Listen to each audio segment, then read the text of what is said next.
thank you for checking out this grand final preview between Collingwood and West Coast for the 2018 premiership. I thought I'd let everyone know that the Footy Chat podcast is going live this Thursday night for a special grand final edition. So if you're a keen AFL fan, you love a bit of banter but love a bit of footy talk, please come along and join us. It'll be live on Spreaker, so the links will be in the description below if you would like to follow along, and follow us on Instagram for plenty more details. Enjoy! Collingwood will finish 10th on the ladder in 2018. 11th is West Coast. Did you see that jerk? What's going on, everyone? Welcome back to my channel. Today I'm going to preview the 2018 AFL Toyota Grand Final between West Coast versus Collingwood. It's going to be a massive game of footy at the MCG this Saturday afternoon in what has become probably one of the most unexpected grand finals in recent years. Collingwood coming from absolutely nowhere last year from 13th, and West Coast making a semi last year, but no one really thought they'd make it all the way like they have done this year. The new Optus Stadium has certainly proven a big advantage for them. And the MCG for Collingwood, well, it's basically their house of pain. They're going to host a grand final for the first time since 2010. And look, from my perspective, I never thought they'd get there. They've been one of the more remarkable and really surprising teams of 2018. Same with West Coast, but their crop of players that they've got have certainly impressed the whole AFL world. And let's not forget the fact that they've come from a pretty successful last couple of years. They made a grand final in 2015. 2016 made a elimination final. Last year went on to a semi. So their window's here, and I guess we've just never really taken notice of West Coast. And Collingwood have always had the crop of players to do it, and they've never really taken advantage of that because of either injury or game style. And everyone thought Nathan Buckley was gone, but now look at them. They're playing a great brand of footy. Their injured players are back. Players like Sidebottom in career best form. Scott Pendlebury is just another silky player to watch. De Goey is looking awesome after the early mishaps he had at the start of this year. And their group of players are young enough to be very exciting, but they're also wise enough to know what's going on. They have experience in this field.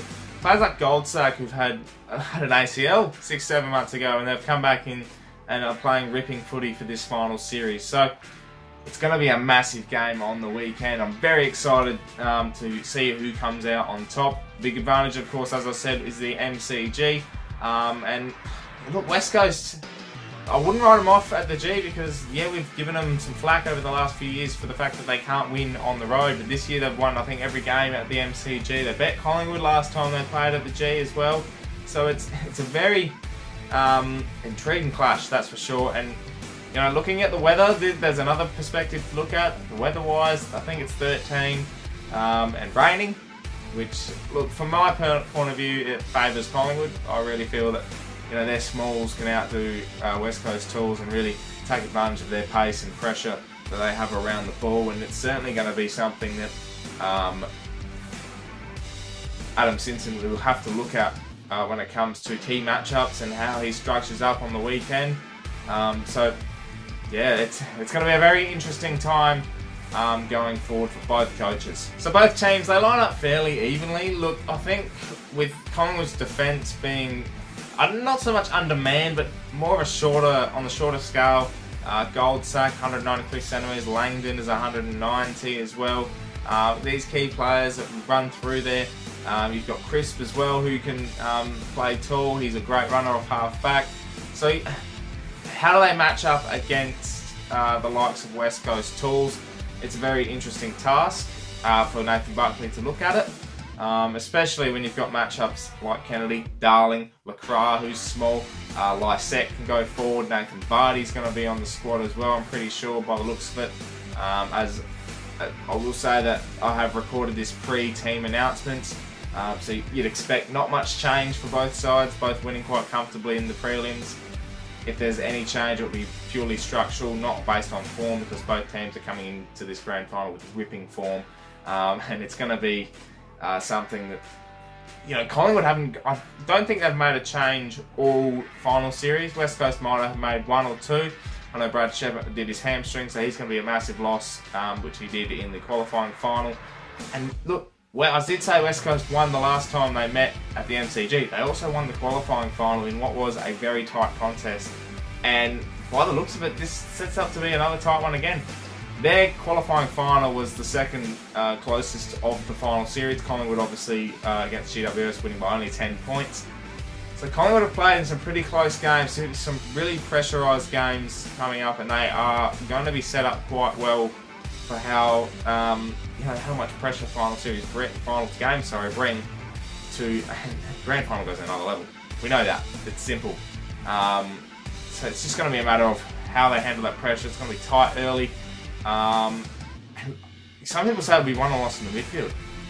Whoever's forward line can produce something special on the day. If the weather holds off, if the weather comes down, if it rains, cold, whoever can produce down in their forward half the most and take advantage of their inside 50s, that's a massive win. And whoever does that will win the game.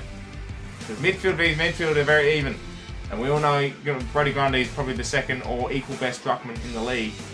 Going up against a Lysette and a Vardy, you know, players like Sidebottom and Pendlebury, Goey if he goes into the middle, they're going to be really chomping at the feet of Grundy, because the ball's just always going to come to Treloar, Taylor Adams. That midfield is equally, or if not the best midfield on paper at the moment. So in saying that, I'm going to include the weather into this factor as well. Pies small patrol are really going to be something that Adam Simpson's going to have to worry about. You know, you've got players like Stevenson, players like Will Hoskin-Elliott, Josh Thomas, who they can score, and when they do, they score quickly.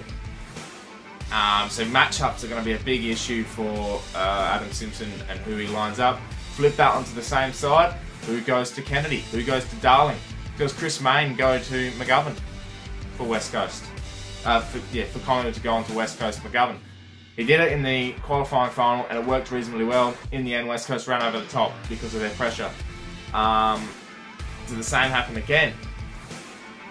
Who goes on to Cox? Because Cox had a horrible qualifying final, but he's in ripping form after the prelim. And, you know, De Goey. Does Schofield go to him? That's the key matchup right there. If De Goey gets off the chain and kicks 3 or 4 goals in the space of 2 quarters, this game might well and truly be over. Because if Collingwood start that way they did against Richmond last week in the prelim, West Coast have got no chance. Because they did start pretty well.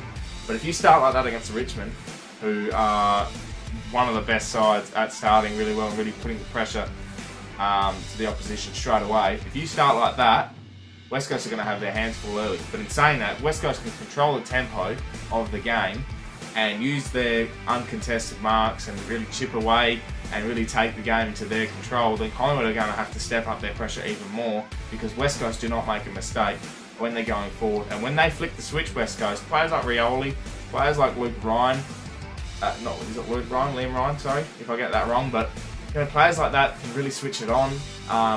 Their speed going forward, they might not have pace in the midfield as such, but Shuey, if he gets off the chain, you know, these types of players, if they go forward and really attack the footy, Collingwood are going to have no chance going forward. This is the big stat. I talk about pressure in grand final. West Coast have to match Collingwood when it comes to pressure. They can play the uncontested game all they like, but when it comes down to pressure, if they don't match them in tackles, contested possessions, Collingwood are going to run away with this game, and then they're going to be the 2018 premiership winners, because they're the second in the league, Collingwood, for tackles. West Coast are 11th, and they play that uncontested game so well, but if Collingwood can match that in that area, you know, I talk about contested marks.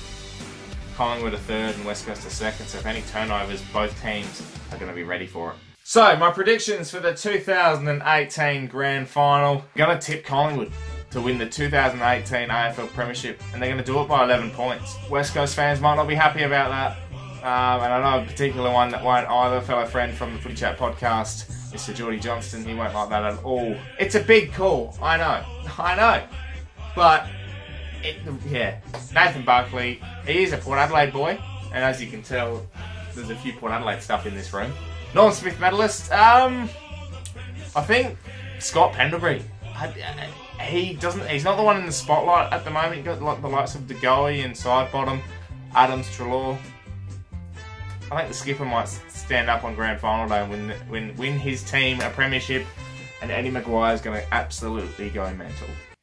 Well, thanks everyone for tuning in to this AFL Grand Final preview. I really appreciate all the support. I really hope you enjoyed this 2018 Grand Final. I hope it's a ripper game, and I know everyone's teams won't be in it, and it happens every year. But enjoy the day nonetheless. It's a great time of the year to be celebrating footy, and it's our last game of the year. So enjoy it. Let's hope whoever you support, your team gets up on the day. My opinion doesn't matter too much. I just hope it's a great grand final, and I hope it's a close grand final. Thanks very much for watching, everyone. If you're a Port fan and you like Port Adelaide content, please subscribe for plenty more coming your way over the off-season. And look, if you enjoy these types of videos, comment below and I might be able to do some more AFL videos. Thanks guys, really appreciate the support, and my name's Anthony. Thanks very much for watching.